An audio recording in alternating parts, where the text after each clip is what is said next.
93,000 might not sound like a huge figure, and the respondents were self-selecting, but this is helping the experts to identify trends, major issues and differences between countries, tools to tackle systemic failures across a continent that has in the past been celebrated as a model for others to follow, which is why some of these results may be surprising.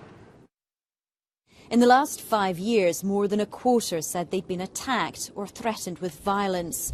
Worryingly for the authorities, more than half said they didn't bother reporting the attacks because they didn't feel it would make any difference.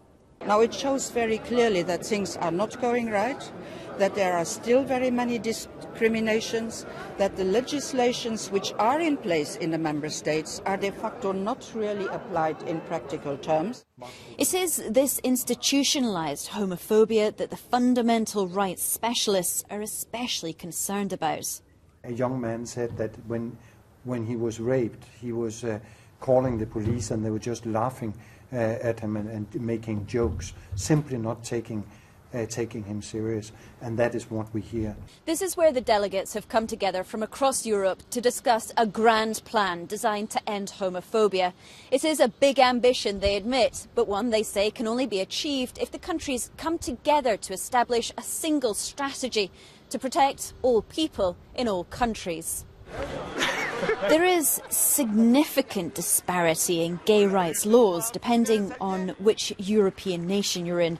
In France, gay marriage was eventually legalised last month.